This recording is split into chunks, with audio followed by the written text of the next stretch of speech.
Peace and welcome to the show, folks. Today we got a number of great conversations. One, we're going to talk about what it means 10 years after Trayvon Martin, how black men are still being seen and treated. We're going to have that conversation with Culture Crew member B Fly and get into the crux of it. Also, what does it mean to be a patriot, especially at a time like this? I want to share some ideas from other scholars around this issue as we look at how we're affected, how we're seen, and our story is told collectively and abroad. Then at the 4 o'clock hour, we check in with Professor Gerald Horn, who's going to give us the latest insight about the latest in regards to this Russian-Ukraine war. Then at the 4:30 mark, folks, I got none other than go-go legend Sugar Bear, who's going to be joining us to talk about his national African American Museum exhibit. Yep, Go-Go is on display at the National African American Museum. So we'll have that conversation and a whole lot more. So stay with us. We got a lot to get to. It's The Culture, only here on the Black Star Network. Let's go.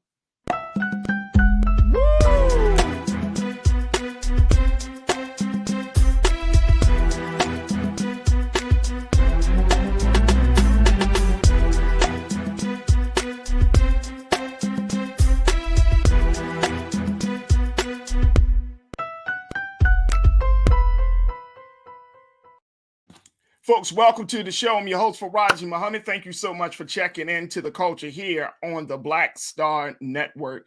Oh, my goodness. We got a lot to get to. First and foremost, happy Monday. Happy Monday. So here's something that I was thinking about for the weekend that I thought we need to kind of dig in a little deeper. On Friday, we had a conversation with Sister Melina Abdullah, the co-founder of the Black Lives Matter LA chapter, and she's also the tenured professor at Cal State, about Trayvon Martin 10 years later. And, there have been a number of stories that have come up in acknowledgement of the 10 years since Trayvon Martin was killed by George Zimmerman back in 2012. Now, if you remember, this is the high-profile case with George Zimmerman, not a police officer, but just some neighborhood watch guy who thought he was doing his due diligence to stop a young black boy by the name of Trayvon Martin from walking around the neighborhood.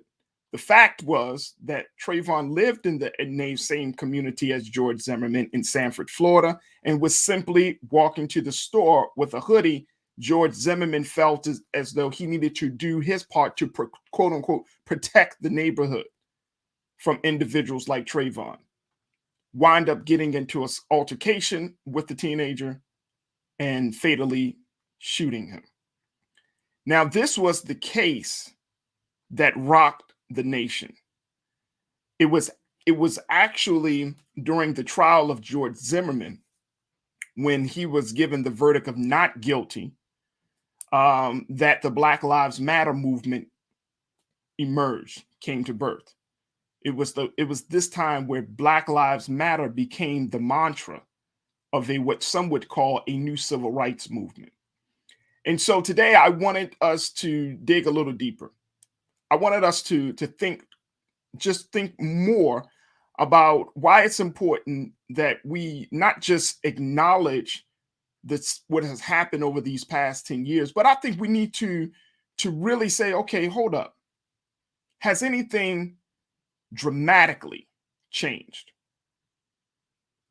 Or are we just deluding ourselves in thinking that things have changed? Because a couple of police officers were convicted here. Some new video has been used for other cases to get people to become more aware there.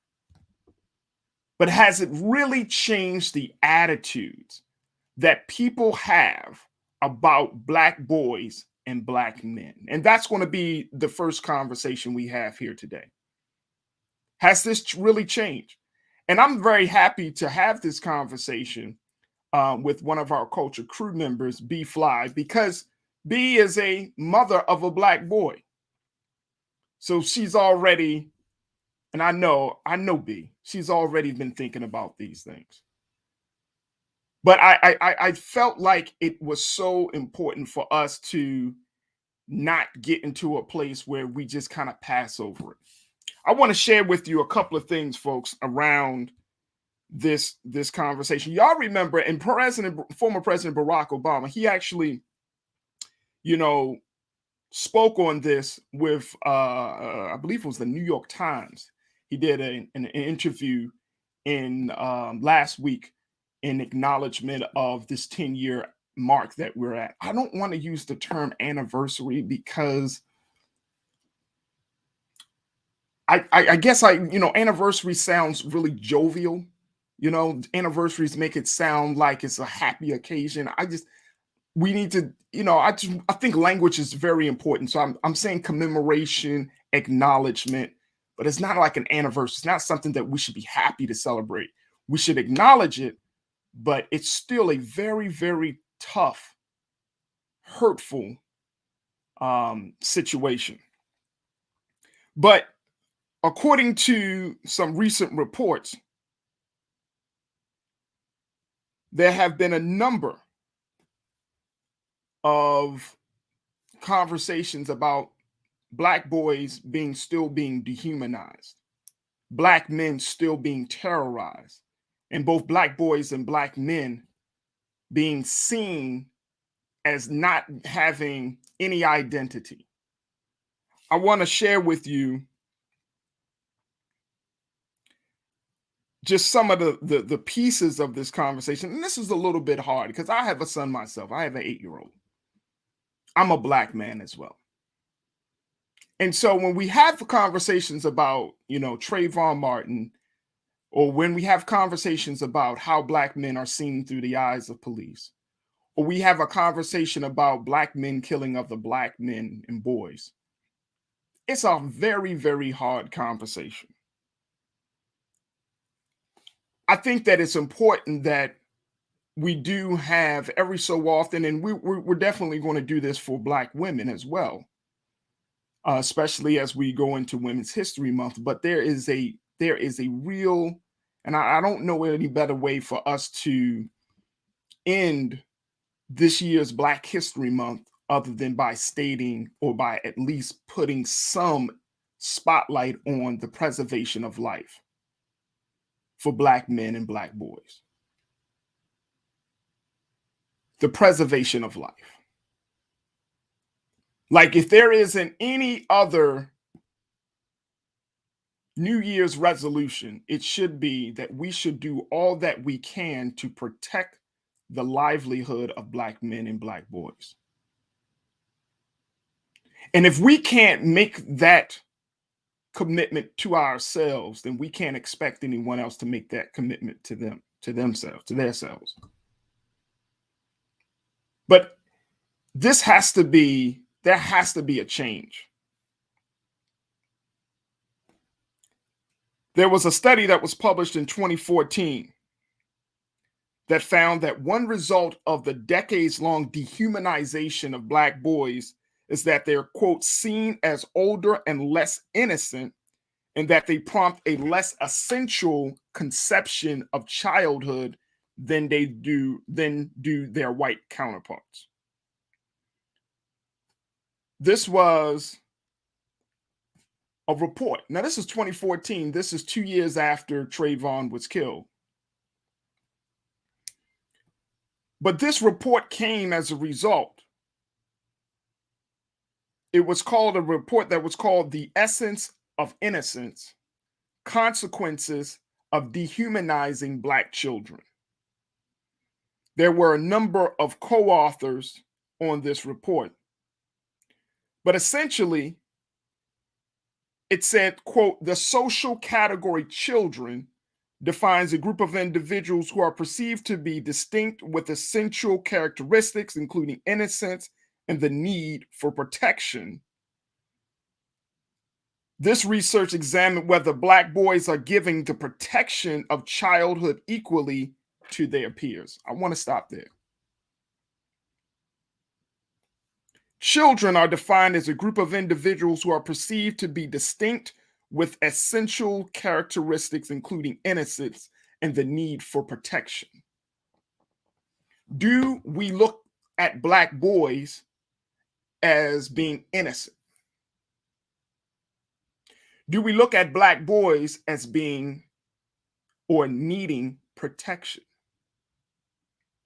When you see a Black boy in the store, walking down the street, in the park, do you see someone who is a threat? Or do you see someone whose life needs to be valued, whose life needs to be protected? That's the big part of this conversation. Protecting the innocence. Because Trayvon wasn't seen as a Black boy who deserved innocence. Look at him. Look how young his face looks. He's wearing a hoodie, but look at how young his face looks. Look at his eyes. He needed to be protected. And this is no shade on his father, Tracy Martin. I remember seeing a picture, and I'm gonna try to see if my crew can find it. But do you remember that picture of Tracy Martin at the funeral of his son? And he was crying. And it was, the picture was so, I just never seen a man cry. Like, just looking at the picture, I cried. I've never seen a man cry so loud. You can tell it was like his whole heart came out of his chest as he sat there looking at the casket of his son, his young baby boy. He had two sons, right? Remember that. But his youngest son sitting in a casket, about to be lowered into the ground.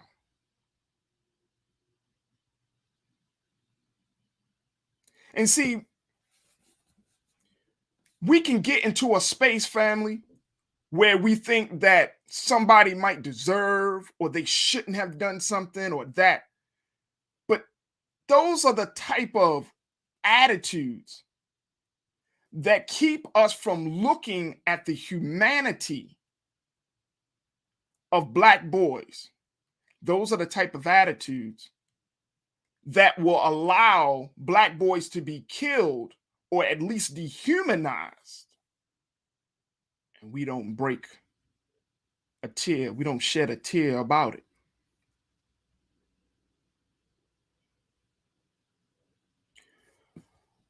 We need to talk about this. We need to talk about this. And this is a conversation that shouldn't just happen during Black History Month. It should happen every month.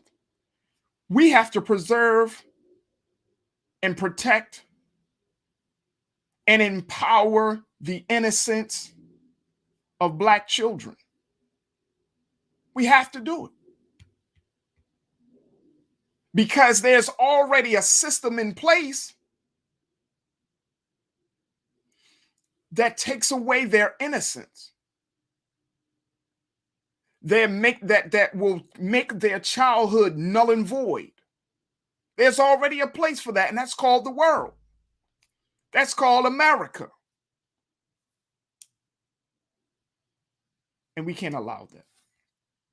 I'm going to take a quick pause. When we come back, I'm going to check in with Culture crew member B Fly. And I want to continue this dialogue around how do we stop dehumanizing Black boys and working to value and to protect the lives of Black boys and men. Stay with us. It's The Culture here on the Black Star Network.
Don't you think it's time to get wealthy? I'm Deborah Owens, America's Wealth Coach, and my new show on the Black Star Network focuses on the things your financial advisor or bank isn't telling you. So watch Get Wealthy on the Black Star Network.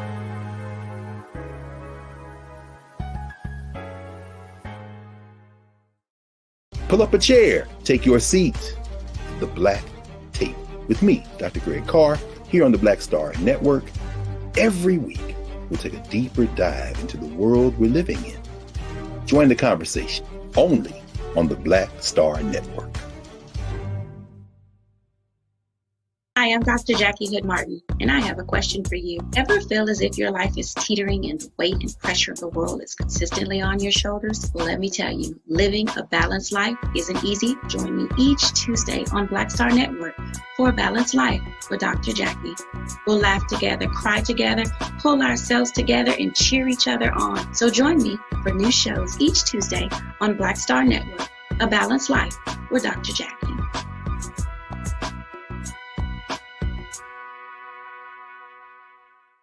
Folks, Black Star Network is here. Oh, no punches! I'm real revolutionary right now. Support this man, Black Media. He makes sure that our stories are told. Thank you for being the voice of Black America, Roland. Stay black. I love y'all. All momentum we have now, we have to keep this going. The video looks phenomenal. See, there's a difference between Black Star Network and Black-owned media and something like CNN. You can't be Black-owned media and be scared. It's time to be smart. Bring your eyeballs home.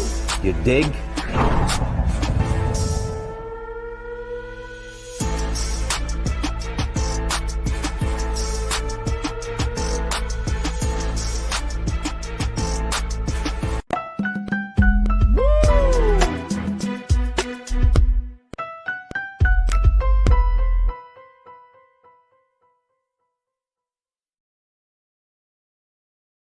Folks, welcome back to the show. We wanted to talk and get the conversation started around this idea of what we've seen over this weekend with the acknowledgement of the death and murder of Trayvon Martin 10 years later. And I just felt like it was important for us to continue this conversation, to not overlook it, especially by this being the final day of Black History Month. I don't think there is a message that should be emphasized more clearly than the value and the protection and preservation of Black life in this country. We can talk about the history. We could talk about the accomplishments. We can talk about where we are, some of the challenges. But at the end of the day, I think Black History Month, the greatest demonstration I think of this month, is always emphasizing the beauty, the essence, the value of Black life. And I'm starting with the boys and the men, and we will make sure we cover our sisters. But we can't leave this month without emphasizing protecting, preserving, cultivating, empowering Black life, Black boys, Black men. Because we have been broken as a result of us constantly being under attack, whether it's from our own or whether it's from folks outside of the community. In a moment, I'm going to go to Culture Crew member B Fly. But I want to share this with you because I talked to you about that first report that was done back in 2014 around this idea of protecting the essence of innocence and how Black boys are dehumanized and not even really seen as children. There are scientific studies, folks, that's showing that Black boys are not seen as children, even though they might be 7, 8, 10, 12, 14. Trayvon was a little young brother, but he wasn't seen as human. by George Zimmerman. He was seen as a threat by simply walking to the store, by simply wearing a hoodie. Look at that face, man. And, you know, we can't just gloss over that. Because you have sons, nephews, grandsons, I know it, cousins, neighbors, little black boys that you see in your neighborhood or in your church or wherever you go. And you got to check yourself. We all got to check ourselves, like, how do we see our own children?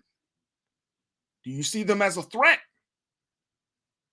Or do you see them as one who is worthy to be protected and valued? According to the National Museum of African American History and Culture, they said that this idea of how black men has been seen was an idea that has been around for a long time. When white Americans were asked back in 1863 about the emancipation of black Americans,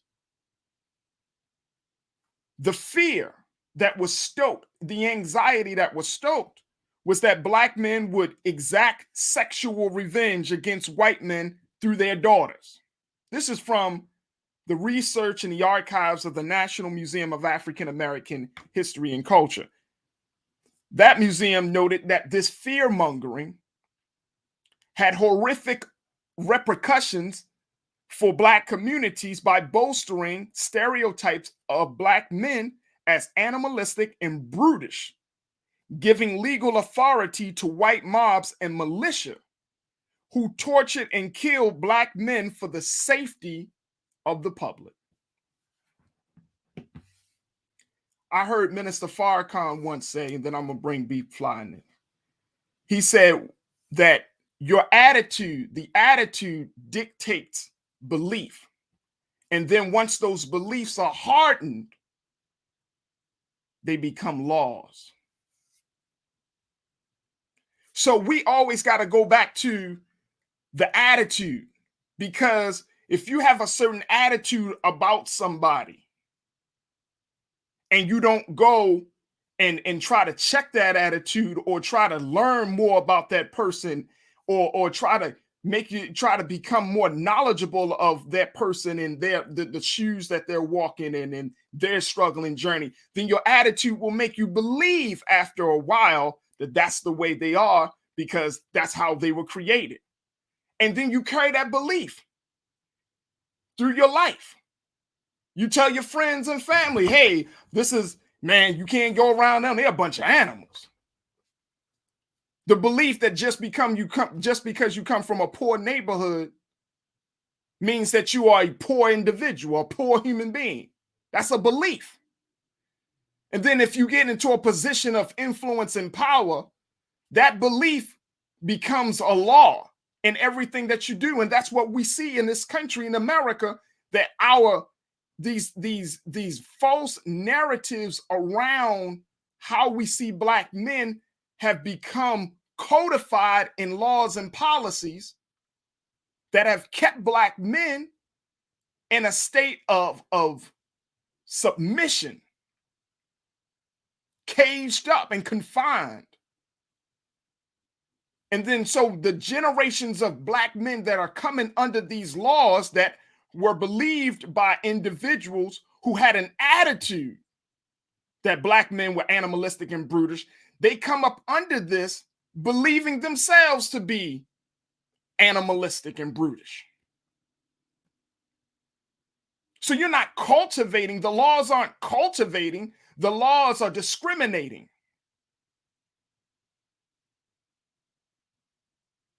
The laws are keeping black men and boys in a place, in a prison, even though they may not be in a prison.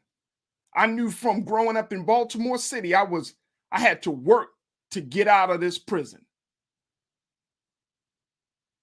That's the burden of being a black man, a black boy in America.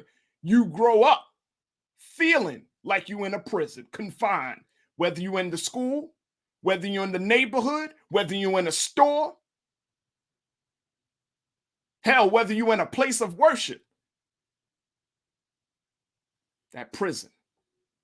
Because that attitude was always present. Somebody always reminded you that you were a black boy and you may not get as far as you want to get.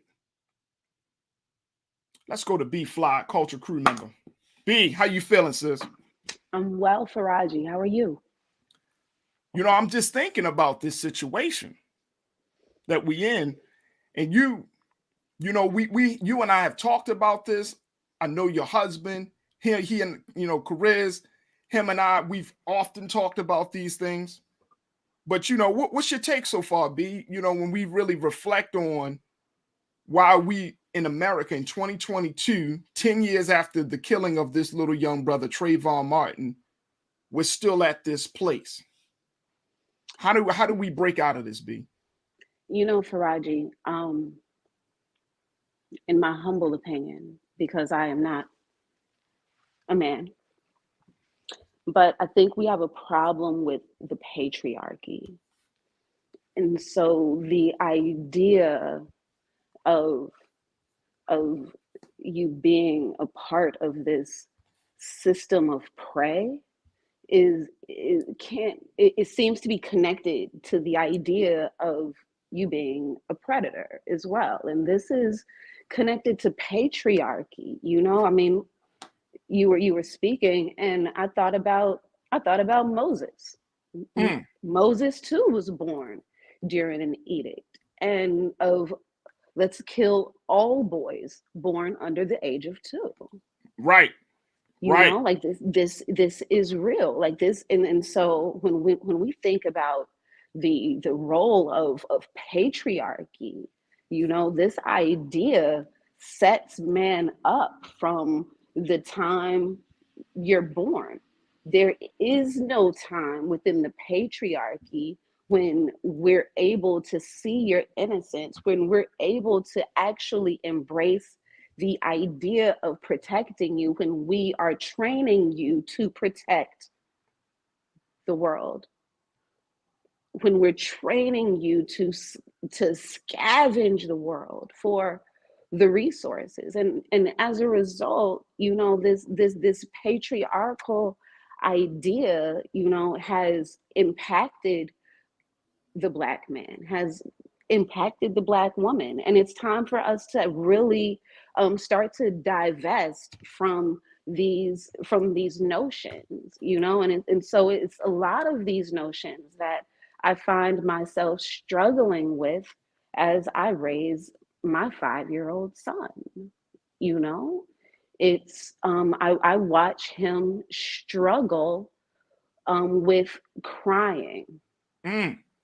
Somewhere along the line, he has already received the deposit of don't cry when you are afraid or frustrated or hurt or scared. And so within our parenting, you know, we embrace his tears. And within that process, I learn my husband every day, because it's still a struggle for him to embrace his tears. So what happens, Farajii, when you take this idea of you being imprisoned everywhere and you don't leave it outside, it still comes home with you? Come on. And so even in the place where you should feel the safest, you know, the idea of the patriarchal head of household brings so much pressure today, even though we are all in a position of being balanced. But that balance between us destroys the idea of patriarchy. So how does the Black man start to affirm and validate his own life, his own soul, his own moral compass without the lens of your oppressors. That right there is where the work, I believe, is. And it's starting to happen now.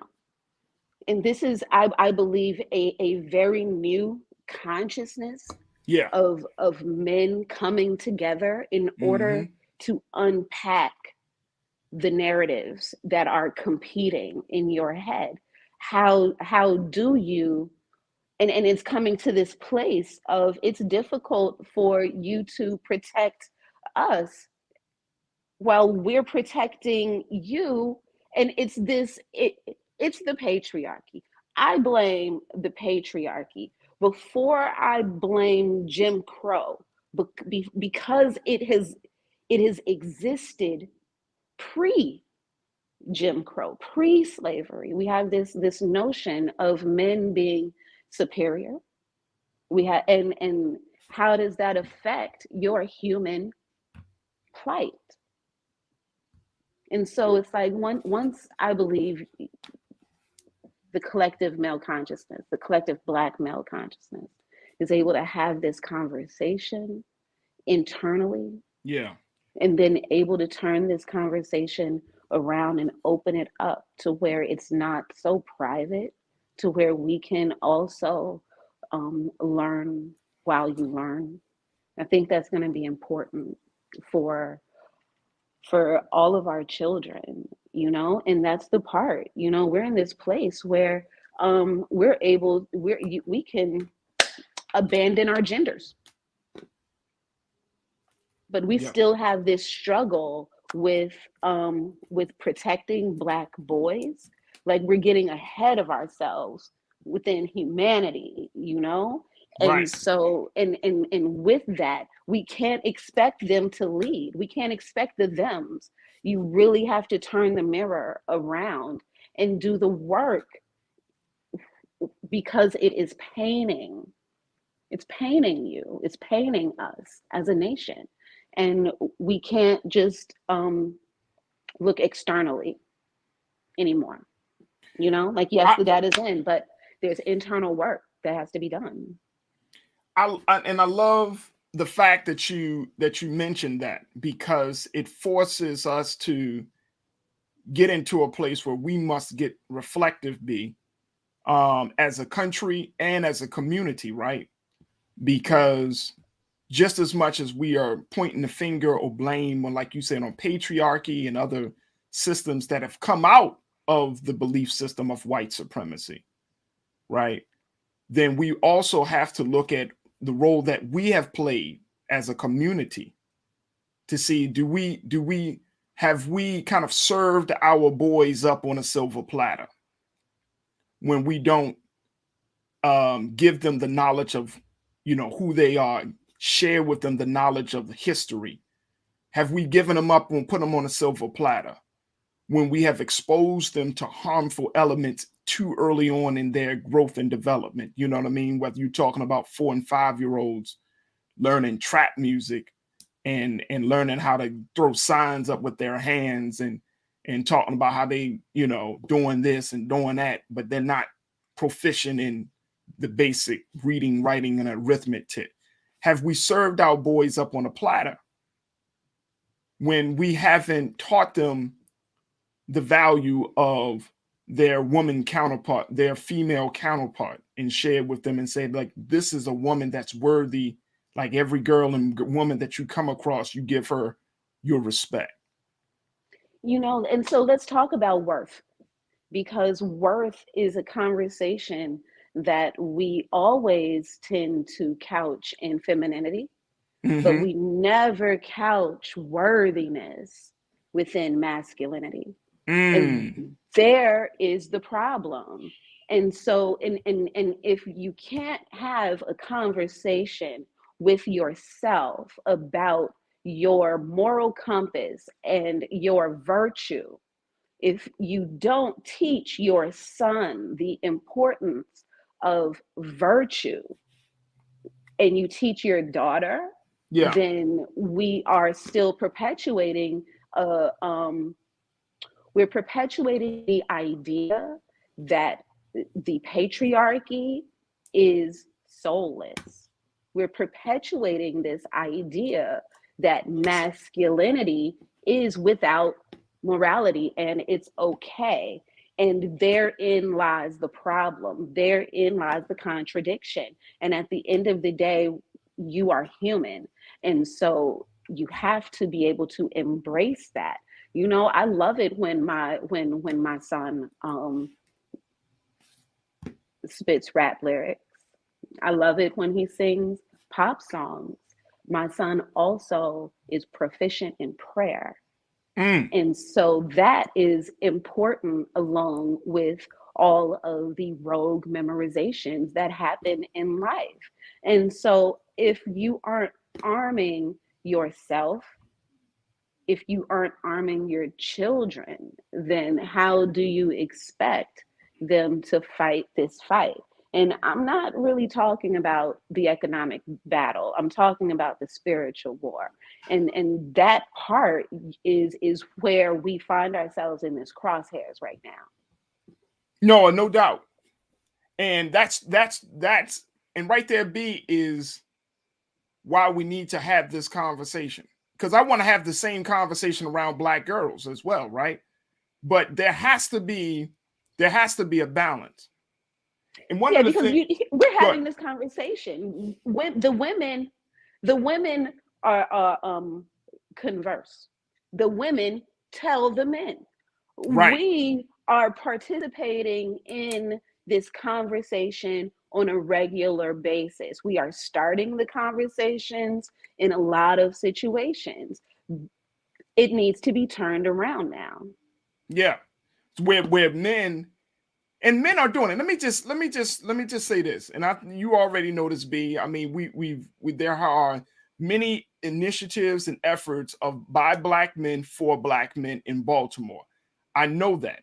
I know men are doing it in major cities across the country: Chicago, New York, Los Angeles, Dallas, Houston, Philly, Miami. I mean, Black men of consciousness are on the ground and doing their part to make sure that other Black men are saved, right? To make sure that Black boys are seen as human. So that's certainly not the direction of this conversation. What I want this conversation to be is that we have to be intentional about how we're going to be moving forward. Like, there's nothing else about Black history, women's history, any history other than the present. I mean, the preservation of life is the first priority. That's the first priority. We can't talk about what is, the great ones, the heroes and the sheroes that have walked before us. And then when we get to this time frame, to this era, we got nothing. We only can rely on what happened 50 and 60 years ago. But what can be said about what happened after Malcolm X and Dr. King? What happened with Black men and Black women from the 1970s to 2022 for those 50 years? Because I know for me, B, a lot of people, it's always going back to that time frame, as if, and I'm gonna just say this, as if there has not been any effort to save and preserve the lives of Black boys within that 50 years. And I will challenge anybody who thinks that the 50 years or 60 years ago, when those luminaries were walking among us, that was the greatest time in our life. I think this is the greatest time in our lives because we got those luminaries to look back on, to gain from, to find some substance in, and then we can move forward. I'm sorry, go ahead, sis. It's in the past 50 years, an amazing thing has happened, Farajii. The number of Black men in college has surpassed the number of Black men in prison. That's real, So you're right. We're not going to have a conversation that's as if Black men need to do more. There's that conversation that's already present, you know. And what do you do, Farajii, when you are living in the land of your kidnappers? What is you understand? So to me, I understand the core of Black rage, and I also understand the core of Black fear, because understand the cellular fear of Zimmerman. What if Trayvon knew who I really am? Cellularly, we are still in the land with the people and the descendants of the ones who literally enslaved us. And we have had no reparation. There has been no acknowledgement. We are just expected to do right and to stay within our zone. And so, yes, there has been a powder keg for 50 to 100 years, bubbling to the surface. And there are systemic resources that are put in to quell that. All righty. Yep. So we have, and that's what that is. So drugs and low vibrational music, and we can go on and on and on about how easy it is to be distracted. And so it's important to understand that the time of policing each other needs to be over. You know, there's really a way to walk down the street with an energy of each one teach one. Facts. And it is real. The more that happens, the more infectious that becomes, the more campaigns that exist online that are able to highlight the full gamut of Black male personality, of Black male emotion. It gives other Black men a solace, a relief of like, wow, I feel that too, you know? And so, and we all need that. We all need to be recognized as human, but we also have to hold ourselves to a human code. And when we don't, and when we blame, we do have an internal issue. So, I mean, you know, and that's just what it is for Farajii, you know? The work is happening. I feel positive. Let's keep on making more babies.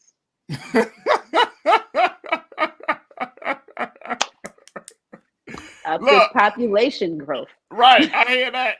Look, I'm going to take a quick pause. When we come back, we'll have more conversation with B Fly here on The Culture. So stay with us. It's The Culture right here on the Black Star Network.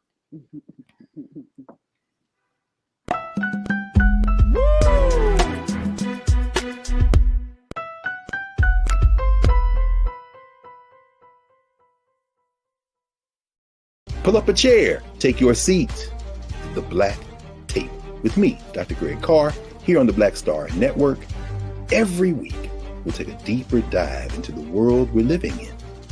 Join the conversation only on the Black Star Network.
Deborah Owens, America's Wealth Coach, and my new show, Get Wealthy, focuses on the things that your financial advisor and bank isn't telling you, but you absolutely need to know. So watch Get Wealthy on the Black Star Network.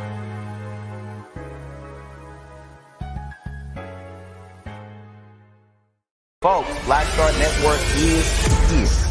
Oh, no punches! I'm real revolutionary right now. Support this man, Black Media. He makes sure that our stories are told. Thank you for being the voice of Black America, Roland. Stay black. I love y'all. All momentum we have now, we have to keep this going. The video looks phenomenal. See, there's a difference between Black Star Network and Black-owned media and something like CNN. You can't be Black-owned media and be scared. It's time to be smart. Bring your eyeballs home. You dig?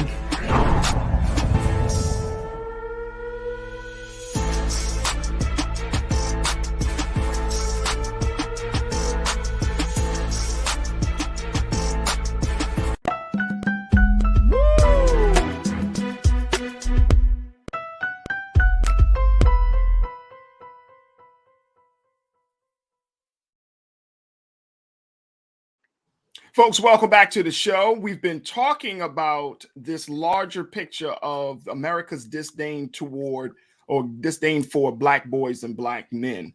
And Friday, on this past weekend, on Saturday, was the 10 years since the killing of Trayvon Martin. And we wanted to at least have the conversation about the importance and the value of preserving the lives of Black men and boys. And we've been talking to Culture Crew member B Fly to give us her take, as she's raising a 5-year-old Black boy and I'm raising an 8-year-old Black boy. And, you know, we're in a place in this country where we need to look at how do we create an environment where our sons, our nephews, our grandsons feel protected. And I shared with you a couple of the historical pieces from the National History of African American Museum and Culture Museum, where they talked about how this anxiety and fear mongering among white people in this country from the late 1800s all the way up until now has been on constant display. Even today. I mean, when we talked about Trayvon Martin and George Zimmerman, the quote unquote watch captain of the neighborhood that Trayvon Martin was living in, how he felt it was his duty to confront Trayvon the way he did. But we can take it a step further and talk about the number of incidences where police officers have decided to take the lives of Black boys and Black men unapologetically, mercilessly, in a way that showed that our lives still are not preserved and not protected. I want to share with you a little bit more around this issue because the cycle continues, folks. And unless we're going to ramp up our efforts, I'm concerned that we're going to still see more deaths of Black boys, dehumanization of Black boys, fear mongering around Black boys. I'm concerned about that. I'm concerned that in a society where critical race theory and Black history and all of those elements to teach a person about where they come from, where this country has come from, and all of those things will be erased. And so the Black boy of tomorrow is going to be raised based on a conscience of, once again, of white fear. Brother Roland has a book out that's going to be coming out this year. Can't wait to check it out. Can't wait to read it. Speaking to that level of white fear and how that white fear continues to dictate, dominate, and decides on how or determines rather how we move forward in this engagement with one another. I want to go back to my culture crew member, B Fly. B, thank you again for joining us. This is a big conversation, and I'm aware, B, that there is no one answer. There's no silver bullet. I think that there are a number of things that would have to happen on a national level, a state level, a local level when you're talking about political gains. But when you're talking about cultural gains, what needs to take place? What are some of the big things that you need that you want us to consider, that we need to consider when we talk about the dehumanization of Black boys and Black men? You know, I think we should consider taking that into our great sort. You know, yeah, we should consider taking that anguish into actual communal land. We should be figuring out a way how to repopulate the earth. You said have more babies. Yes, to repopulate and to divest from the metropolitan lifestyle that has not served us. Yeah. And I'm a city girl, you understand? And so, but the big city does not serve us. It never has. And we're looking for belonging in a place that has not paid their due to us. And so, you know, here's the funny part, and here's the ironic part. The way white fear works is the way you may run from your creditors. Right. You know, right. You pick up the phone and you hear, this call is being recorded. Can I speak to your government name? Right. You owe us money. And it's like, oh. Okay, but we don't walk around and kill Comcast. That's not what we do. Come on. Somehow, right. No, we don't. But Comcast participates in our killing. And so, and this is what we experience, you know, in a macro and a micro level all day, every day. It's dizzying, you know? And so it makes us superhuman in an extremely and this scares our enemy. And our enemy is privileged in this land. And our enemy's fear of us is justified because America has not paid its debt. And it knows it. It knows and it. You know what, B? That's an excellent point, because, you know, you would think that at this point, this is one of the frustrating parts for me. You would think that at this point, that if that leadership, right, in this country would say, you know what, we haven't been getting far with this group of people. And we found that as a result of that, the country is not getting far. The country is in a decline right now. So how about we do something different? That would require those said leaders to own their humanity as well. And our leaders are challenged in that by area. Their own humanity. But 70% of said leadership is also beholden to the idea of patriarchy. And so it's this cycle that is eating you alive. It's not just eating us alive, it's destroying us, B. This is destroying us. And you know what? We heard the president say this, former President Barack Obama, saying that what we saw with the killing of Trayvon Martin reflects the original sin of this country. And I'm going to go back to one of the points that you made, that we can have conversations about changing up our agenda. But the original sin, because that's a new change, right? Where we are with that piece. And I'm not getting into that. But the original sin is still left unattended.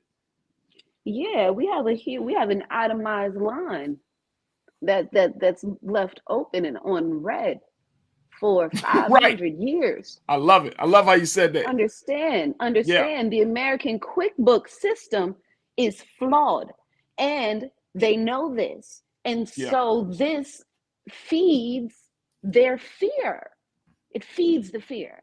And until that flame is acknowledged, then we will be having this conversation perpetually. Because we are still collectively a moral people. We do not actually believe in eye for an eye, evidently. Because if we did, America would have been blinded long time ago. Sure. But that's not the soul of Black folk. The soul of Black folk really want understanding and community. So we got like 30 seconds left, B. What would you say would be the big point that you want our watchers to hold on to from this part of the conversation, at least? Look deep into the mirror. Stare yourself in the eye and tell yourself great things. Every day. Every day. One day. Tell yourself great things. I love it. Let that fill your mind, let that echo and take you into the street and transcend all of which we have been transcending. Let me add to that, B. Be intentional when you're engaging with Black men and Black boys. Be in the conscious present moment. And what do I mean by that? I'm simply saying, don't just treat every Black man, every Black boy that you come across the same. Be intentional in recognizing their humanity. Because every time I look in my son's eyes and in his beautiful face, I have to reset myself. So when he asks me a question, it could be something I may not have never thought of. It could be something about the world that he's in. I have to reset myself to say, okay, now I'm ready to answer your question. Now I'm present because I value and I see your worth, and whatever you say coming out your mouth that you deem is important to you, it's important to me. Ashe. Look, we got to take a quick pause. When we come back, let's switch conversations. Let's talk about the latest that's happening in the Russian-Ukraine war.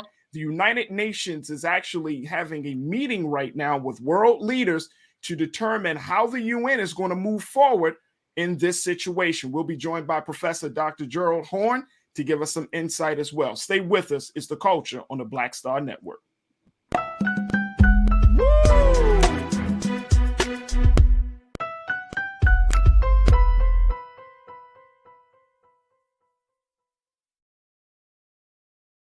Don't you think it's time to get wealthy? I'm Deborah Owens, America's Wealth Coach, and my new show on the Black Star Network focuses on the things your financial advisor or bank isn't telling you. So watch Get Wealthy on the Black Star Network.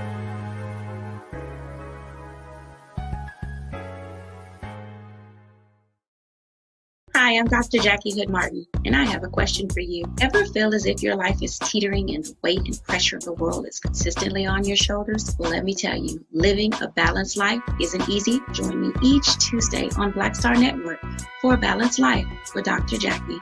We'll laugh together, cry together, pull ourselves together, and cheer each other on. So join me for new shows each Tuesday on Black Star Network, A Balanced Life with Dr. Jackie.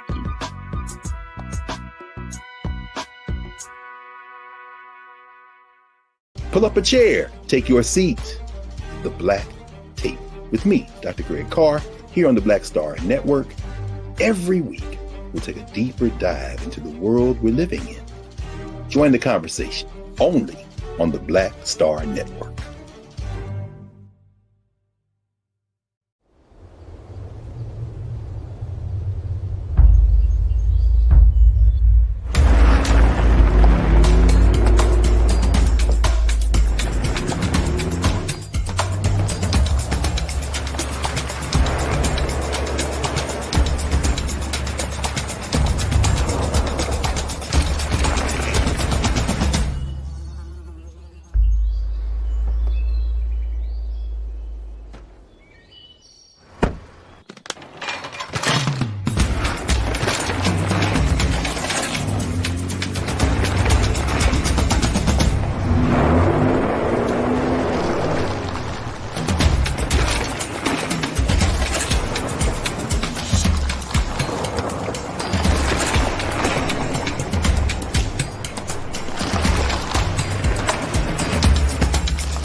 Folks, welcome back to the culture here on the Black Star Network. The first hour, we had some great conversation discussing the dehumanization of Black boys and Black men in this country as a result, based upon the commemoration of the killing of Trayvon Martin, the acknowledgement of that day on February the 26th in 2012. Well, we want to continue that conversation. We will continue that conversation and have more discussions. I'm going to bring in more voices.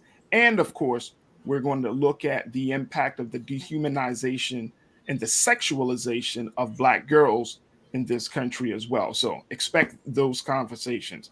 But now we want to switch gears and get into a dialogue about the latest developments around the Russia-Ukraine war. As we speak, folks, the United Nations Security Council is holding a meeting to discuss the situation in Ukraine.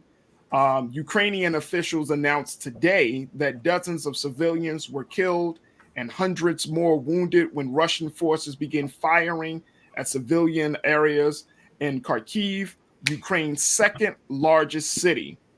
According to the head of the Kharkiv Regional State Administration, called the attacks, quote, a war crime, saying that, quote, the Russian enemy is shelling entire residential areas of Kharkiv where there is no critical infrastructure, where there are no positions of the armed forces of Ukraine that the Russians could aim at. Now, delegations from Ukraine and Russia met in Belarus on Monday morning, earlier today, in an attempt to negotiate a ceasefire. And as Russian stock exchange remains closed and the ruble plummets. Here to give us some other details and insight about this evolving situation is Professor Dr. Gerald Horne, who we spoke to last week, as he is a professor that talks about the issue of race and war and looking at the relationships within that part of the world and how it impacts us here at home. So let's bring Dr. Gerald Horne back into the conversation. Dr. Horne, always a pleasure to have you on. Thank you so much for your time again, sir. Thank you for inviting me. Absolutely. Dr. Horne, a few things. One is the this UN conversation, this UN meeting that I'm looking at right now. The UN I've heard that Russia is not really concerned about how the UN is planning to address this scenario, this situation. But how, give us some insight about what do you think this UN Security Council meeting? What should we expect from this gathering? Well, as you know, pursuant to the structure of the United Nations, Russia has a veto over whatever the Security Council might propose. And in any case, its close ally and partner, China, the People's Republic of China, also has a veto. You may have noticed that yesterday, when there was a debate at the Security Council of the United Nations, India, a close ally of Russia, abstained, as did the United Arab Emirates. Now, the debate today is at the General Assembly. That's the body of 193 plus nations on planet Earth. The Security Council, of course, is a body of about 15 nations with 5 permanent members, led by the United States, Russia, China, Britain, and France. And what the General Assembly was debating today was basically advisory. I should also mention that African nations are split on this question. You might have seen the condemnation of Russia by the representative from Kenya, but as reported by the US government-sponsored Voice of America, the South Africans, who of course have a relationship with Moscow stretching back to the time when they were fighting apartheid and were being armed by Moscow, are not necessarily sympathetic to the Ukrainians. And in any case, there's a lot of concern in Africa right now about how African students in Ukraine are being treated, or should I say maltreated, as there's this helter-skelter evacuation from Ukraine. Many African students, many of whom are studying medicine and are from Nigeria, from Ghana, from Egypt, from Morocco, are complaining that they're not being allowed to get on trains, or they have to wait 8 hours in order to force their way onto a train. And you're probably familiar with Nicole Hannah-Jones, the Pulitzer Prize winning journalist. She's been remarking upon the coverage on MSNBC, CBS, the other US networks, which she says has been racially biased. She finds it curious that you've had certain correspondents referring to so-called, quote, civilized, unquote, Ukraine, in contrast with what they see as a perceived lack of civilization in, say, Afghanistan or Iraq. And she saw that, and she sees that as racially coded. So there are a lot of issues that we have to grapple with regard to this current crisis. Yeah. And that's one of the big things that I'm seeing here on this side of the waters, Dr. Horn, which is, you seeing, I saw that video over the weekend of, white Ukrainians pushing back against Black Ukrainians or Black folks, Black Africans. And it made me think about how so quick the sentiment around as a result of war, how so quick now, because of the age of social media, because of communication, it's just like, first we know that Russia and Ukraine were at war and at odds enough with one another. Now we're starting to see that, wait a minute, Black African students and Ukrainians have been in a conflict themselves. And so us here in America, I'm seeing some people say, well, we got to pray for the Ukrainians. But then there's another group of Black folks that are also saying, hey, we got to help these Black African students as well. And I'm wondering, how do we need to get into that type of dynamic? Do we need to, quote unquote, pick sides? Is that the smart thing to do? Is that the best thing to do, considering that this whole situation can go from 0 to 100 in a very short period of time? Well, I'm not sure if we have to pick sides, but I do think we're obligated to intervene on behalf of our brothers and sisters in Eastern Europe. Okay. And I think this is important for a number of reasons. Number one, you've had members of the Congressional Black Caucus basically endorsing the Biden administration sending hundreds of millions of dollars in military aid to Ukraine, which in a sense is throwing gasoline on the flames, is not necessarily bringing the region towards peace. But not only that, one has to wonder, where are these millions of dollars coming from but for our tax dollars? And is this the best expenditure of our tax dollars when we have homelessness and hunger and students in need of scholarships and all the rest? And then secondly, you see that this is an opportunity for us to link arms with the leaders in Africa. President Buhari of Nigeria, for example, has expressed dissatisfaction with how Nigerian students are being maltreated in Ukraine. This is an opportunity to extend solidarity and win chits from Nigeria, the most populous nation on the African continent, the most powerful economy on the African continent. And that's a matter of pragmatism, but it's also a matter of morality. And it's also a matter of Pan-Africanism, which I had thought was a reigning ethos amongst Black Americans, but perhaps I was wrong. So what type of support, Dr. Horn, can we give to Black African students from the various parts of the continent? What can we do? Well, you have U.S. consulates throughout Ukraine and in Poland as well, because many of these students are trying to escape to Poland, which has a conservative, right-wing, racist government. We need to know what the U.S. legations and consulates, what they're doing in order to help our brothers and sisters over there. Now, they may complain, well, these people don't carry a blue U.S. passport, so they have nothing to do with the United States. And that's why we have to intercede and interject and say, no, as a matter of humanity, the folks that you're helping in Ukraine, they don't have U.S. passports either. Right. So what's sauce for the goose is sauce for the gander. And of course, we need to start with our own representatives, with the Congressional Black Caucus, 4 plus strong, with representatives and congresspersons in Washington, D.C., from New York and Cleveland and Los Angeles and Chicago and Houston. What are they saying and what are they doing on behalf of our brothers and sisters over there? What are they saying to the U.S. embassies and consulates in Eastern Europe? Because they're also trying to escape to Romania. They're trying to escape into Hungary. These are not necessarily progressive regimes. And so we need these congressional representatives to step up and earn their salary. And I would wholeheartedly agree, sir. I mean, I would wholeheartedly agree, because I feel like this is getting back into a space of race, right? And we're seeing it with Africa and versus Ukraine. And this is, and I honestly, Dr. Horn, I foresaw that, in the midst of this big moment, in the midst of bombs dropping, that we're going to start seeing having other conversations, seeing other stories. I saw this happening.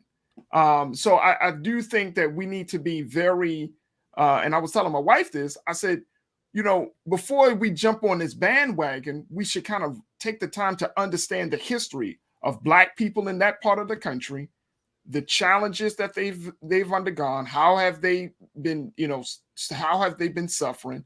We need to get a better understanding of who is at the table and all the players right now, because I'm not going to just throw something on social media and say, oh, I'm going to just go for this person or go for that person without having a full understanding of that history for that part of the world. Well, I think you're correct. And this is a time to resuscitate and revive 2 old sayings that oftentimes accompany war. One is that truth is oftentimes the first casualty of war. Facts. The second is that in war, truth and fact is so precious, it has to be guarded and protected by a bodyguard of lies. And as I peruse the coverage in the New York Times, in the Washington Post, in CNN, in MSNBC, and also in Al Jazeera, France 24, I see a lot of weaknesses. And that's why you can't take what you're seeing or reading at face value, because oftentimes these press organs that I've just enumerated, they have skin in the game. So you can't necessarily expect them to be neutral or objective. They're basically acting as cheerleaders. And so one has to be very careful about what one accepts at face value from these so-called journalists who oftentimes are no more than editorialists. I want to bring back our culture crew member B Fly into this part of the conversation as we've been talking to Dr. Gerald Horne and giving us some insight about this latest development in Russia and the Ukrainian war. B, what's your take on this? What are your thoughts or questions for Dr. Horne? Hi, Dr. Horne. How are you doing today? It's all good. You know, I am noticing this this trend right now of American celebrities flocking to Russia to lend their support. You know, I'm seeing Sean Penn jump on planes to help negotiate hostage situations. I'm seeing Elon and Kanye taking selfies on satellites, bringing Ukraine internet. What else do you think is happening, like under the current? It seems like, so just yesterday we were in pandemic. Mask mandates have been lifted. Well, will be lifted tomorrow throughout the city and the schools. And now we're in an entirely new disaster. Like we've had no breathing room. There's been no time to go to church. It's just been from one catastrophe to the next. And it seems like the dollar is continuing to get hit. And these new currencies are saving the day. Like, is this the time to start pulling out of what we know is familiarly backed federally funds and really start investigating these new cryptocurrencies? Like, that's what I'm looking at. That's what I'm seeing right now. Oh, sorry for interrupting you. Irrespective of what I say, it's apparent that there's going to be a movement away from the dollar as a result of this crisis. Now, this is not something I'm advising. I'm just telling you what's going on. And I say this in part because it's clear that the United States is going to try to collapse the Russian ruble. That's in headlines as we speak. You've had a plummeting of the Russian ruble. The Russians have a major stock of dollars and euros that they had planned to use for this crisis. The United States is going to try to nullify that. So it's apparent that Russia and Russians will be moving into certain kinds of cryptocurrencies. At the same time, as I said the last time I was on this program, I think that the ultimate target for this crisis from the point of view of the United States and its allies is the People's Republic of China. But it's very difficult to confront the People's Republic of China directly as long as major investors in China include Microsoft, Tesla, Apple, KFC, GM, etc. And so the move is to basically weaken China's major partner, which happens to be Russia. And so if that happens, because I think what's at stake is not only a proposed regime change in Kiev, it's also a proposed regime change in Moscow. If the latter happens, that will then lead to an encirclement of China, an attempted strangulation of China. And China already is trying to have an electronic currency, which will probably be accelerated as a result of this crisis. And they too will be moving away from the dollar. And as I mentioned last time as well, we're going to see a spike in energy prices because Russia is a major player in energy, not only coal and natural gas, but oil, petroleum, that is to say gasoline, what you use to fill up your car. And so this is a major crisis that's going to affect us all.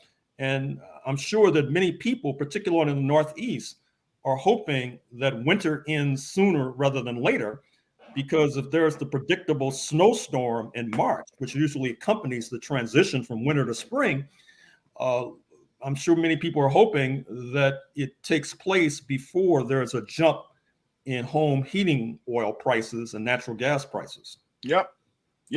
And to add to that, Dr. Horn, when we look at you talked about how America is going to be is positioning itself as breaking down the financial backing and the systems. I mean, is this a new form of warfare that President Biden is employing as a result of as a result of that so many countries global are like sharing global resources, and that instead of boots on the ground, instead of the fact that America is so fractured politically, that this seems like this is the best way to handle this situation, that you destroy the economic infrastructure of this country. Do you foresee that this is going to be the strategy moving forward? Well, yes and no. I mean, it's apparent that the United States is probably going to be using cyber warfare against Russia, okay, which could weaken its industrial infrastructure. It could weaken its telecommunication system.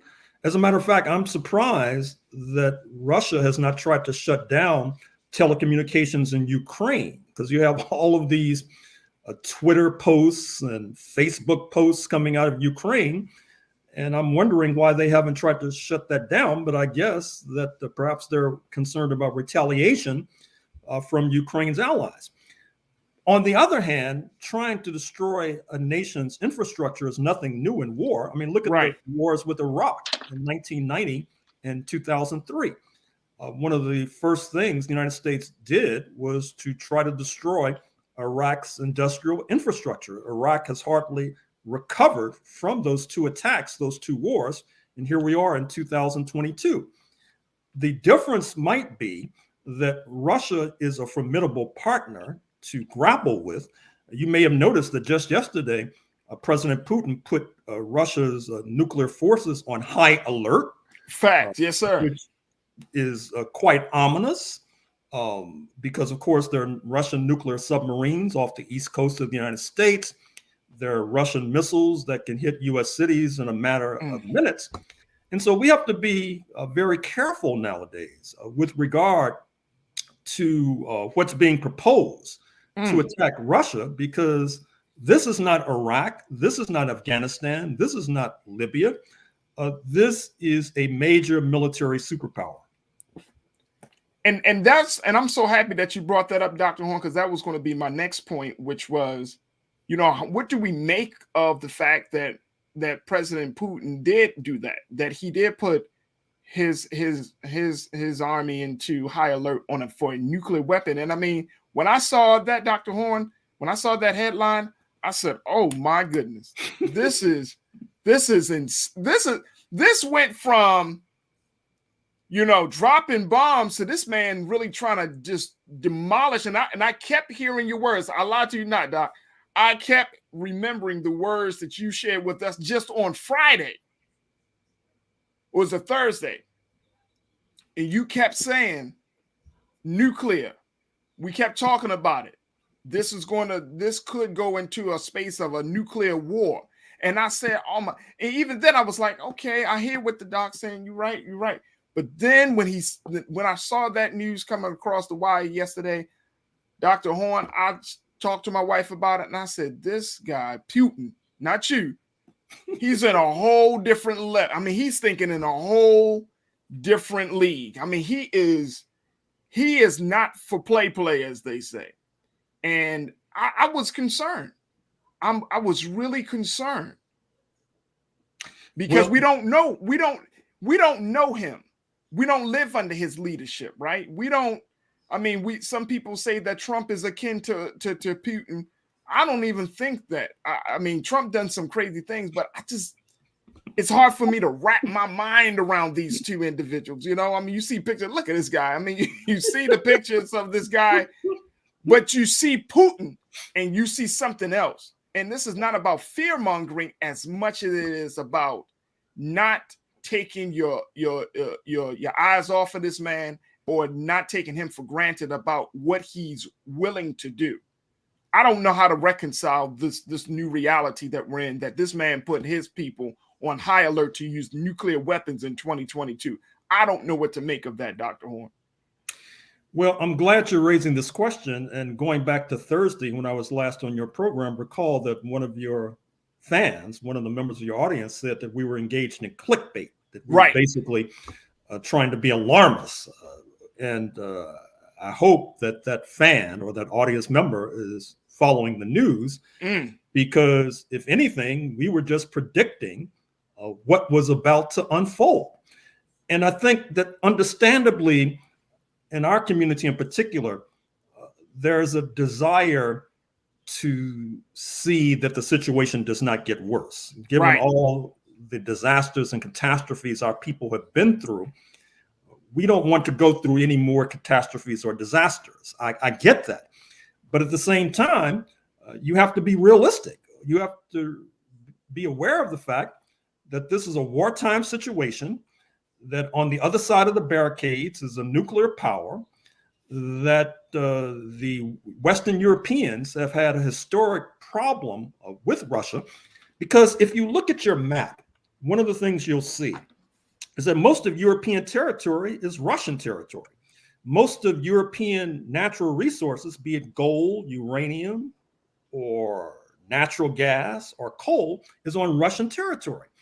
If you look at the demographics, you'll quickly see that Russia's population, even after the collapse of the Soviet Union, is twice the size of the population of the number 2 country, that is to say Germany.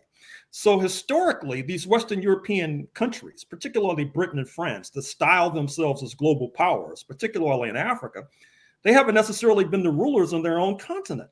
And so that's led to this historic centuries-long attempt to reign in Russia. They thought that they had accomplished that with the collapse of the Soviet Union and then the rise to power following the Soviet Union collapse with Boris Yeltsin. But those days are over. Russia's back. And so once again, this struggle, how do you reign in Russia, which is the mantra in not only London and Paris and Berlin, but Washington too, that too is back. Dr. Horn, all I can say is, this situation here has unfolded in such a way. If folks, if you have been keeping up on the news out of Ukraine and Russia, this thing is unfolding very fast. And I'm still of the belief, Dr. Horn, and at this point, I feel like America is going to be dragged in. And I'm not trying to, add more clickbait. It feels like America is going to be dragged into this situation, and this is not going to be a European problem. This is going to be a world problem. It's already showing signs of that because of the economic side of things. But I'm saying in regards to the military, I don't foresee it just staying within the bounds of Europe or that part of the world. I think it's very close. You just made the point. When you have those submarines along the east coast of this country, it's very troubling, to say the least. Dr. Horn, we got to let you go, I know, but trust and believe we will certainly bring you back, sir, as more developments continue to happen. Thank you so much for checking in. Thank you for inviting me. Absolutely. Folks, we got to take a quick pause. When we come back, let's switch gears again. We're going to check in with go-go legend Sugar Bear and talk about the Great Go-Go exhibition at the National African American Museum. Oh, my goodness. Stay riding with us. It's The Culture here on the Black Star Network.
Hi, I'm Dr. Jackie Hood Martin, and I have a question for you. Ever feel as if your life is teetering and the weight and pressure of the world is consistently on your shoulders? Well, let me tell you, living a balanced life isn't easy. Join me each Tuesday on Black Star Network for A Balanced Life with Dr. Jackie. We'll laugh together, cry together, pull ourselves together, and cheer each other on. So join me for new shows each Tuesday on Black Star Network, A Balanced Life with Dr. Jackie.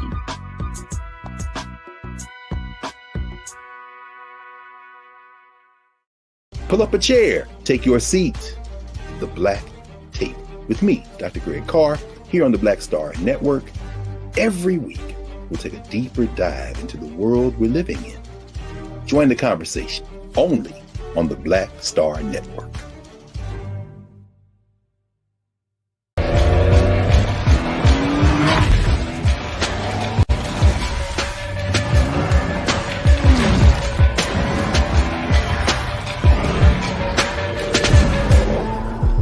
Folks, Black Star Network is here.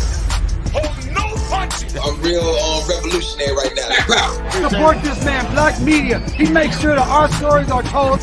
Thank you for being the voice of Black America, Roland. Stay black. I love y'all. All momentum we have now, we have to keep this going. The video looks phenomenal. See, there's a difference between Black Star Network and black-owned media and something like CNN. You can't be black-owned media and be scared. It's time to be smart.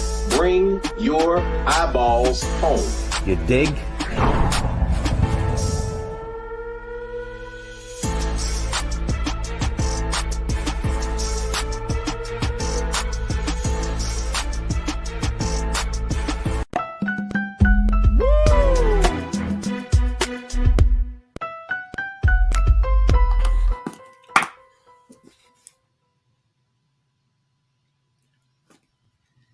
All right, folks, welcome back to the show. I'm very excited about our next guest, and I'm sure B-Fly is as well. As we continue to talk about the culture, my next guest is certainly no one that is a stranger to culture. He has been doing the great work of doing live performances and getting the word out and getting the sound and the vibe of go-go music out. His group, he serves as the member, as the founding member and lead singer of the group Experience Unlimited. And now his work is now being rewarded as EU has his own exhibition. Oh my goodness. His own exhibition at the National African American Museum there in Washington, D.C. It is such an honor, privilege, and pleasure to welcome to the airwaves of the Black Star Network and to the culture, Gregory Sugar Bear Elliott. Sugar Bear, how are you, dear brother? I'm truly blessed. How are you, sir? I'm good. I'm good. Oh my gosh. In a few moments, we're going to bring back another creative. I want to bring culture crew member B-Fly into this conversation because your music, dear brother, first, it's really a pleasure to have you on to the show. Well, thanks for having me. I've been waiting. So I'm here now. Yeah. Well, we are happy to have you, brother. We are certainly happy to have you. First and foremost, people may not know. I know, but I want you to tell the people, how did you get the name Sugar Bear? Lady used to babysit me, Ethel Knight. She passed away, when I was younger, like going to aftercare. Yes. Because I used to eat super sugar crisps all the time. And she said I started looking like the bear on the box. So it stuck with me. It stuck with you. Yep. So ever since middle school, it's just been all my life, yeah. So the street know you as Sugar Bear. You're like, who's Yes. Gregory Elliott? Yeah. All right. So talk to us about the first. You do have this exhibition at the National African American Museum. How did that happen, Sugar Bear?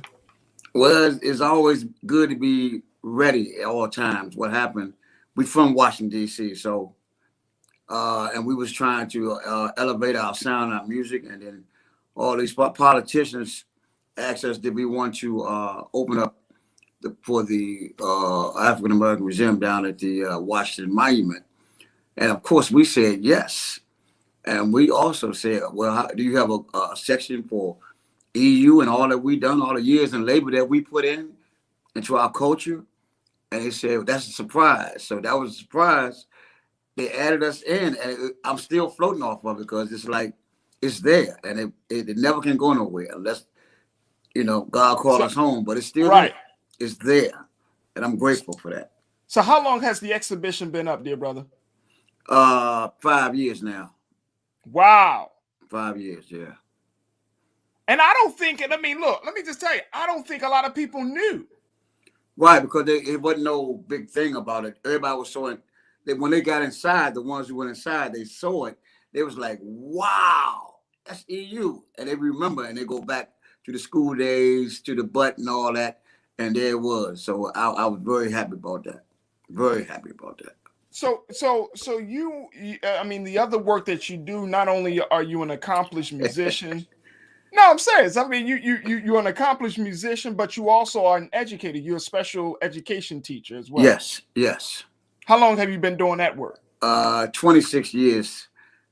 26, yes. No, and you know what? My wife is an educator, and I always say, and I truly believe this, brother, that anytime you go into the classroom, whether it's special education or whatever, that it has to be a calling. Yeah, it's not just a job; it's a calling. Yeah, that's my way of. I always want to find something, a way to give back. You know what I mean? And so, God put me there for a reason, because I became like a father figure. I became friends with them. I make them laugh. I make them smile. Some of them are nonverbal, and it's amazing to see that smile when they respond to what I be saying. And it's just a great experience, man. I love it. And it's very challenging. Don't get me wrong, but it's not even about the money. I just go there because I love to do it, and it's my way of giving back. And I thank God He put me in that position, because I touched a lot of lives. He allowed me to. And you gotta have a heart and the patience for that work, right? Yes. You like. Like I said, it's not about the money. You gotta have the passion and the love. And I have love for all our people. But when you see special needs children, it makes you appreciate life. At least me. It makes me appreciate it. Yes. So it's by you being in being in two worlds, at least two worlds rather. Yes. Because you're a go-go legend, you are an educator, you actually teach about the history of go-go. Yes. And all of the the great ups and downs of that genre. But then you also are like now being kind of lifted up as being, can we say icon? Are you comfortable with that? Whatever you want. Whatever you want to put it. I want. Just say Black history. That'll settle it all. I'm Black history. You Black history. Right. Yes. Right. Black history is perfect. And speaking of Black history, by us being this is the last day of Black History Month for 2022. This is, as you know, this is a pivotal time for Black people in this country, whether we want to learn about our history from the transatlantic slave trade to the current moment. Right. Where do you stand on this? How do you feel about how people are discussing our history, whether it should be taught or not taught in the schools? Well, it should be taught in school, because we are America. We have put in so much labor, our ancestors, and even to this day, we still laboring and don't get recognition for it, and it's amazing. I think that we are getting stereotyped, but I think right now it's time for us to elevate and just let it loose, let it be known. Don't be afraid to tell people that Black people matter. We matter. I matter, and I know that's right. I respect everybody, every color, every creed. But give us our due. Don't give us those 30 days or 28 days. This has to be talked about every single day. Every day. Yes, sir. That's my opinion. No, I think it's straightforward. I wouldn't expect anything less. And then now when you're looking at, music in terms of the impact that music can make on the culture, the business of music, are you kind of at a awe or at a, astounded by how music has Black music rather, has become the predominant sound of America? Or did you kind of foresee this happening? Well, I didn't definitely foresee it happening, but it's now happening right now. Because you remember, they used to downplay back in history. That's part of Black history too. How R&B music never really got recognition for anything. Right. But a lot of the rock groups, the greatest rock band ever, the Rolling Stones, started singing black cover songs. Mm. And they sold, of course, we knew it was R&B, but they made it rock music, and the white audience, they took it and embraced it, but they also knew where it came from. Oh, that's a good version of the Temptation song. Mm. You know what I mean? So now, for us to get recognition now, I think in the Bible it says, the last shall be first and the first shall be last. That's what's going on. So now you're saying we so-called are the last, we're rising to the top. A prophetic word was spoken many, many years ago before me and you was born. And now it's happening in the black music industry. That's what's happening. That is what's happening. What do you tell black musicians today, Sugar Bear? What do you tell them? How do you prepare them for the ups and downs of being a part of music and the entertainment industry, and making sure that they keep their authenticity, making sure they keep their integrity, making sure that they don't lose themselves in that space? Well, it's like this, my opinion. I would tell them, if you don't have passion for what you do, you're gonna fail anyway. So whatever roadblocks come your way, keep going. Don't let nobody tell you can't. You can't.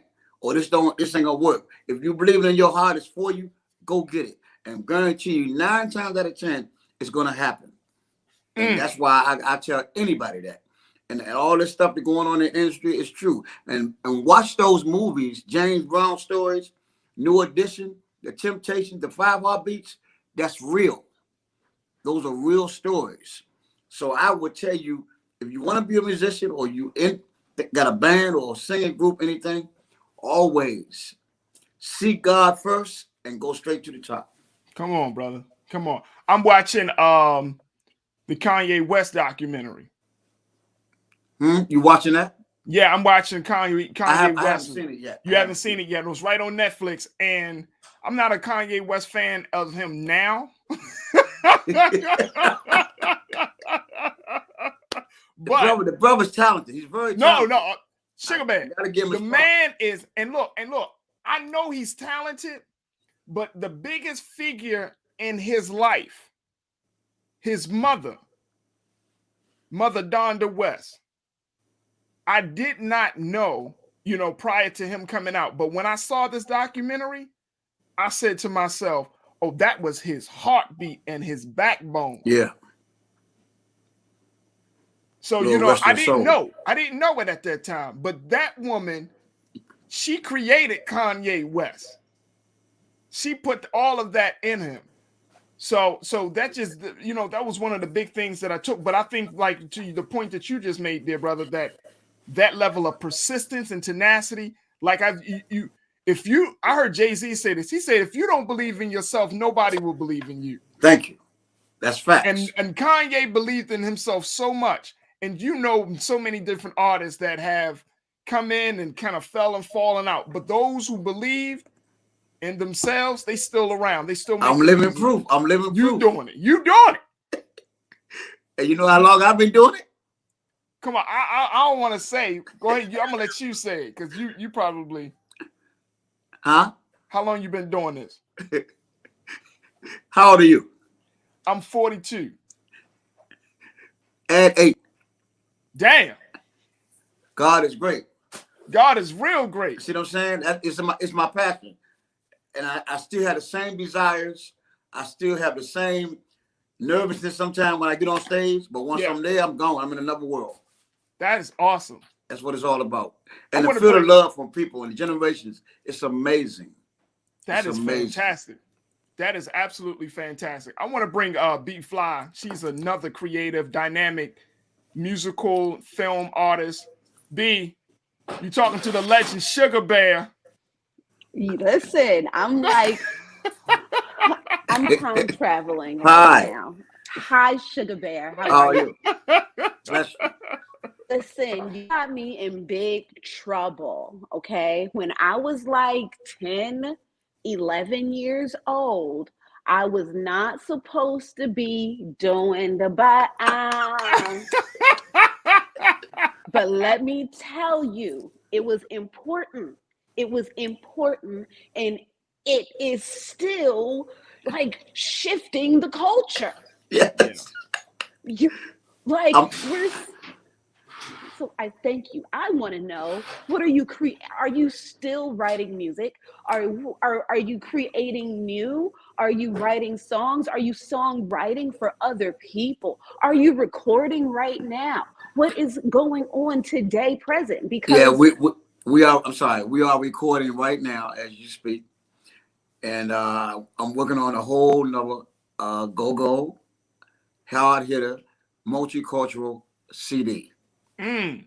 And it's gonna be a little rock in there too. That's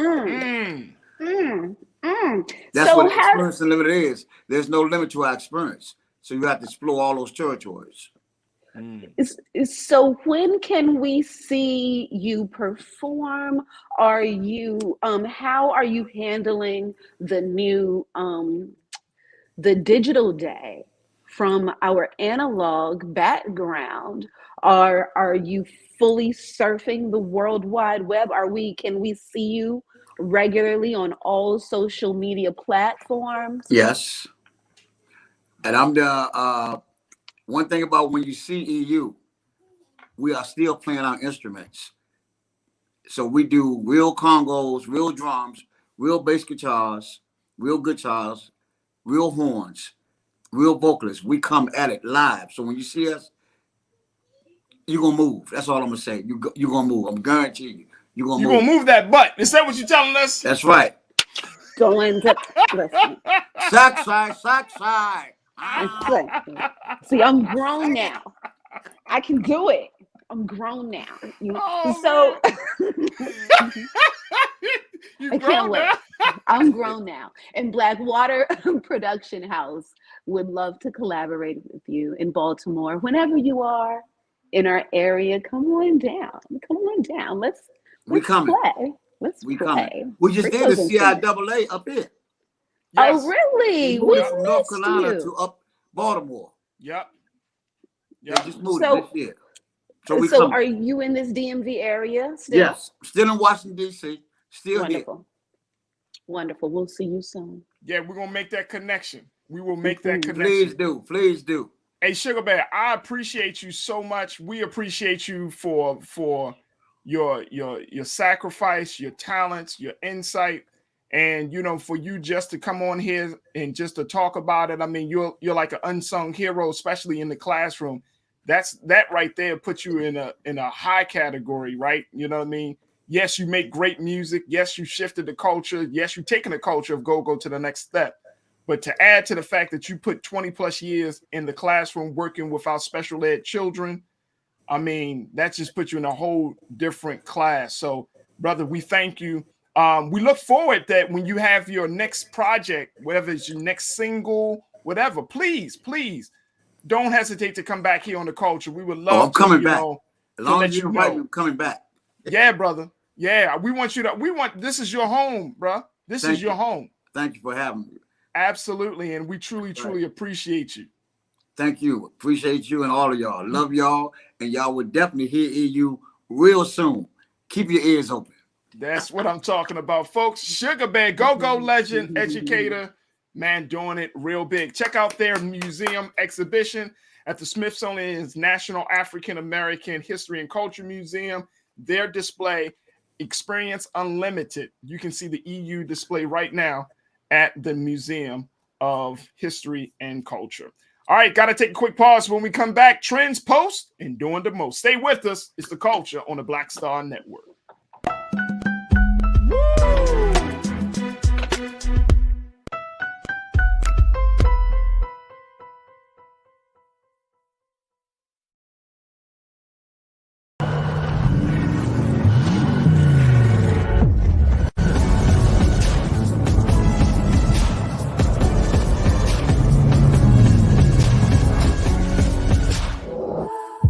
Don't you think it's time to get wealthy? I'm Deborah Owens, America's Wealth Coach, and my new show on the Black Star Network focuses on the things your financial advisor or bank isn't telling you.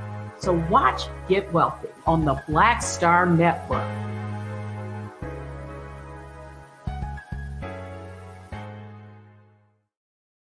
Hi, I'm Dr. Jackie Hood Martin, and I have a question for you. Ever feel as if your life is teetering and the weight and pressure of the world is consistently on your shoulders? Well, let me tell you, living a balanced life isn't easy. Join me each Tuesday on Black Star Network for A Balanced Life with Dr. Jackie. We'll laugh together, cry together, pull ourselves together, and cheer each other on. So join me for new shows each Tuesday on Black Star Network, A Balanced Life with Dr. Jackie.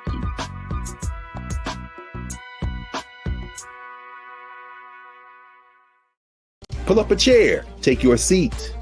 The Black Tape with me, Dr. Greg Carr, here on the Black Star Network. Every week, we'll take a deeper dive into the world we're living in.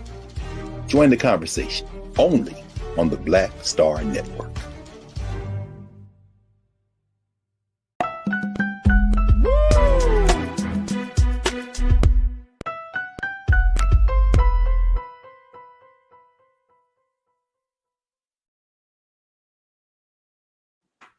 All right, folks, it's time for your favorite segment. Let's go.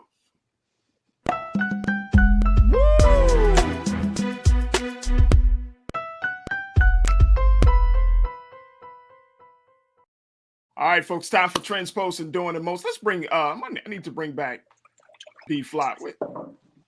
No, B-Fly did not. No. That didn't happen. You gotta love live, man. You gotta love live TV. Oh, I was not prepared.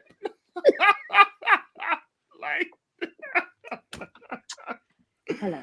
Oh man. Oh, first and foremost, B had to get some water, y'all. Oh, there ain't no water in no glass like that. Anyway, that's not no water. It's 5 o'clock. It's 5 o'clock. It's 5 o'clock somewhere. B, we talked to Sugar Man. How's that? How you like that one right there? Listen, I was like, oh, I'm about to get in trouble because I remember the white biker shorts that I snuck to school in my backpack to change into, and it was a whole thing. It was a whole thing. Summer. You were still in Cali that time, right? Yes, it's hard for me to embrace the whole leggings, jeggings from head to toe, because I still hear my mother policing me because of my butt. And so so it's it's just on and on and on. Sarah Bardem, and you know what I'm saying? It's just, I get it. I remember in Baltimore here where we grew up, and that was, go-go music, depending on where you are, you either love it or you don't, or you're not vibing to it, you know what I'm saying? But that song, every cookout. And let's just, it was go-go. Frankie Beverly and Maze, and then somebody play that go-go music, and you just and you just ain't nothing wrong. You feel like it's a part of it. It's why I am in the line of work that I'm in. Yeah, it's important. Songs shape our culture. Yeah, and I absolutely love it. Like go-go is a live experience. Oh yeah. No doubt. Go-go is a live experience. So there is no way for you to experience go-go and not feel it in you and not move with it, in its rawest trash can lid form. Yep. Absolutely. All right. Let me just share with you a couple of things that are trending right now, folks. One is LeBron James' production company, Uninterrupted, is set to produce a baseball documentary titled After Jackie, which is based on Jackie Robinson's private letters. Now, the 2-hour documentary will be executive produced by LeBron, his partner Maverick Carter, and by Emmy Award-winning and Academy Award-nominated director Stanley Nelson. the critically acclaimed producer Andre Gaines will direct. And according to the word about this will be a 2-hour film that tells the story of the second wave of Black baseball players after Jackie Robinson, such as Bill White, Curt Flood, and Bob Gibson, who were up next in the fight for equality. And after Jackie honors these brave men, many whose stories are unknown, who put their lives on the line to integrate baseball and demand a fairer, more inclusive America for African-American athletes around the world. Real quick, B, I'm seeing something about LeBron. LeBron, the kind of LeBron, a conscious dude. You know, he really is, and I think he always has been.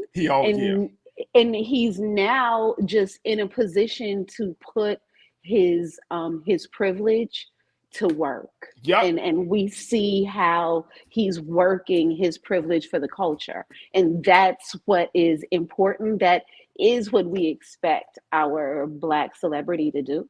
You know, absolutely. And so when they walk into it, when we walk into it, it's important, you know. And so shouts out to LeBron, you know, and there's a real multi-hyphenate explosion happening with us right now, and so it's great being able to see him go from being an athlete to being a producer. Oh yeah, and I'm loving the multi-hyphens. You know what I'm saying? I want to be multi-hyphenated. You know what I'm saying? You are multi-hyphenated. I am multi-hyphenated. But you know what I mean? Like, I love that. I love that. And I feel like nowadays it's expected. You know, when I grew up, look, when I went to School for the Arts here in Baltimore, they used to call it the triple threat. Singer, actor, dancer. Like, if you have all of those skills or those talents, right, you were a triple threat. And now we're starting to see people being triple threats. And they may not be singing and dancing, but they're directing, they're producing. You're a director, you're a producer, you're an actress, you do the score. You know what I'm saying? It's like the whole thing. So I'm loving it. All right. So we started off this conversation today talking about Black boys. And I wanted to end the conversation today talking about Black boys. If you did not know, Time Magazine has spoken and has chosen 11-year-old Orion Jean as its 2021 Kid of the Year. Check this out. Look what this little brother did. He's a Haitian. Look, he's from Haiti. His family is from Haiti. And basically, he went during the early parts of the pandemic. He asked this question about, let me turn off my volume on this computer. But he went on talking about happiness and what would you do? How can you do your part to bring happiness and peace into the world? A very big question, but for this 11-year-old, it became his mission statement. And so as a result of his going out there and asking this question on social media, he got a ton of responses around this question.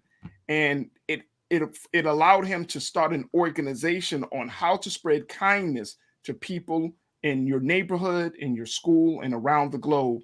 It earned him the big honor of being Time Kid of the Year for 2021. B, how beautiful is that? You know, he looks like your son and my son, B, a little bit. You know what I'm saying? I know my heart started beating, and I'm like, I need to blow this up and put this right over my son's bed. You know, so he knows, and it goes into all of the imagery that he's baptized in, you know, and it's important. And you know, Farajii, happiness and joy for Black people is its own revolutionary act. Woo, ain't it? It is a true ministry on these streets, you know? And so, and this is coming from a woman who embraces rage as a love language. But the happy, the happy She just freeze up on her. There we go. There we go. We got it back. No, it's all good. Happy is important, and and we have to spread that. And to see our Black boys participating in that, being curators of joy, that's our future. I'm loving it. Look, that question, like I said, he asked the question, can kindness change a nation? And you know, I think that the other part about his story is that even though some of us, as in our adult years, we become jaded by reality of being an adult, living in America, living in this, you know, crazy time that we're in, that sometimes that when a child asks a hopeful question, some of us may want to rain on that parade. And I'm saying that we can't. You know, I am a huge advocate of allowing children to be children. And I'm a greater advocate of allowing children to be hopeful. And so, yes, I think that just something as simple question, can kindness change a country or change a nation? It's a big question. Yes, it can, Orion. It can change a nation if the people are willing to do it, B. That's it. If the people are willing to do it. If they are not willing to be kind, I don't know. But I'm so happy that Time Magazine thought it was a great question, and more importantly, it came from a fantastic little young brother. And I'm so happy he's from Haiti. People from Haiti, man. I mean, you know, our brothers and sisters down in Haiti, man, they get some of the. I think they get the worst rap. You know what I mean? They just, you know what I mean? Because we think of them as this poor, decrepit type of place, and oh no, man, you got beautiful people. My homeboy, my best friend, is from Haiti. Like, you got beautiful people coming from that part of the world, and I think it's just shines a light to talk about the beauty of the Haitian people. So it's all good, but yeah, I think I'm gonna take you up on your idea though. Should print that out and put it right up there next to Nigel. Like, Nigel, this is just want to let you know what what another little brother's doing. You don't have to be like him, but y'all are on the same path. That's all it is. B, thank you so much today. You holding it down with me. I appreciate you. Blackwater is always in the building. I appreciate that, B. And how can people follow you? I just want to throw it out there. How can people follow you on social media? You know, I'm having an audio issue over here on my end. We can hear you right now. Just throw it out there. Where people should follow you at, B? Which one? Let's bring her screen up. I want to make sure we got Black Jesus. If y'all don't know B, oh, she having an audio issue. All right, we're gonna make sure she get her social media out there, folks. But B, we thank you so much for your time. We appreciate you for checking in and being our culture crew member for the day. Thank you, thank you, thank you. And folks, make sure you check out Black Jesus on all social media platforms. All right, that's going to do it for me, folks. Hopefully you enjoyed the conversation and the show just as much as I have. We thank Sugar Bear for being a part of the discussion. We thank Professor Dr. Gerald Horn for being a part of the conversation. And most importantly, we thank you for joining us, for tuning in. Make sure you continue to show your support for Black Star Network. Go to blackstarnetwork.com. We want to continue to raise funds for Black-owned media, but most importantly, we want to make sure that we can put this platform out there to more and more people. So share it with your family, your friends, and support Black Star Network, Cash App, PayPal, Venmo, Zelle. Any way you can transfer money, make sure you do that. Just give something to help us in our great effort to strengthen the voice of Black media on this digital landscape. That's going to do it for me. God willing, we'll talk tomorrow. As always, never be afraid to challenge what's wrong. Stand for what's right while being yourself in the process. God willing, we'll talk tomorrow for another exciting edition of The Culture right here on the Black Star Network. Stay tuned at the 6 o'clock hour. My big brother Roland Martin, with Roland Martin Unfiltered, will be coming right at you. Talk to you tomorrow. Peace.